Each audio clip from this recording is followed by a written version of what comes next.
আসসালামু আলাইকুম ওরহমতুল্লাহি ওবারাকাতু।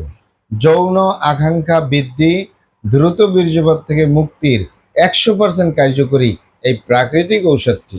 যৌন আকাঙ্ক্ষা বৃদ্ধি, দ্রুত বীর্যপাত থেকে মুক্তির 100% কার্যকরী এই প্রাকৃতিক ঔষধটি। প্রিয় দর্শক, আপনার হাতে যে ঔষধটি দেখতেছেন এটির নাম রেডিসাত। ভালো করে খেয়াল করুন, বাংলায় লেখা আছে রেডিসাত, ইংলিশে লেখা আছে রেডিসাত, সাথে সাথে ছোট করে লেখা আছে ইউনানি ঔষধ হাব্বে নিষাদ।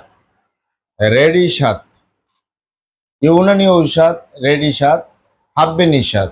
এই রেডিসাত প্রস্তুতকারক কোম্পানি দি রেডিসান ল্যাবরেটরিজ, ইউনানি, ঢাকা, বাংলাদেশ। এই দি রেডিসান এই ঔষধটি, এই মেডিসিনটি প্রস্তুতকারক। এটি ড্রাগসের অনুমোদন রয়েছে, মানে ঔষধ প্রশাসন অধিদপ্তরের অনুমোদন রয়েছে, তাই কোনো প্রকার সাইড এফেক্ট নেই, কোনো পার্শ্ব প্রতিক্রিয়া নেই।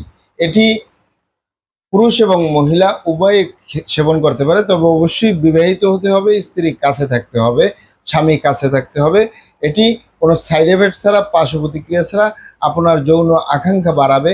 অনেক ভাই বোনেরা, অনেক বাবা মায়েরা বলে থাকেন যৌন আকাঙ্ক্ষা কমে যাচ্ছে, বয়সের কারণে কমে যাচ্ছে, বা এক জায়গায় না থাকার কারণে কমে যাচ্ছে। অনেকে বলে যে গেলেও দ্রুত বীর্যপাত হয়ে যায়, বীর্য পানির মতো পাতলা হয়ে গেছে, বীর্য ধারণ ক্ষমতা কমে গেছে, বীর্য উৎপাদন ক্ষমতা কমে গেছে। এই দ্রুত বীর্যপাত থেকে মুক্তির জন্য, যৌন দুর্বলতা থেকে মুক্তির জন্য, যৌন আকাঙ্ক্ষা বাড়ানোর জন্য অত্যন্ত কার্যকরী এই রেডিসাত। এটি পাবেন কোথায়?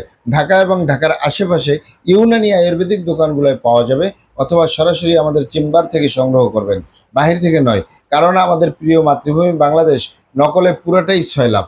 অরিজিনালটা ক্রয় করবেন, অরিজিনালটা সেবন করবেন, অবশ্যই উপকৃত হবেন ইনশাল্লাহ। এটি সকালে একটি, রাতে একটি করে সেবন করতে পারেন। আমি আপনাদেরকে দেখিয়ে দিচ্ছি। আমার হাতে যে বক্স দেখতেছেন, এখানে 20 পিস ক্যাপসুল রয়েছে। এই 20 পিস ক্যাপসুলের মূল্য মাত্র 500 টাকা। সকালে একটি, রাতে একটি করে এভাবে সেবন করবেন। 2 থেকে 3 মাস নিয়মিত সেবন করবেন, আপনার সমস্যার সমাধান হবে ইনশাআল্লাহ। প্রিয় দর্শক, আমাদের ভিডিওটি ভালো লাগলে আমাদের সাথেই থাকবেন। তবে এটি সেবন করার পরে কুসুম গরম দুধ পান করবেন, তাহলে আপনি ভালো ফলাফল পাবেন ইনশাল্লাহ। এটি পুরুষ এবং মহিলা উভয়ে সেবন করতে পারে, তবে অবশ্যই স্ত্রী কাছে থাকতে হবে, স্বামী কাছে থাকতে হবে ইনশাল্লাহ। আসসালামু আলাইকুম রহমতুল্লাহি ওয়া বারাকাতুহু।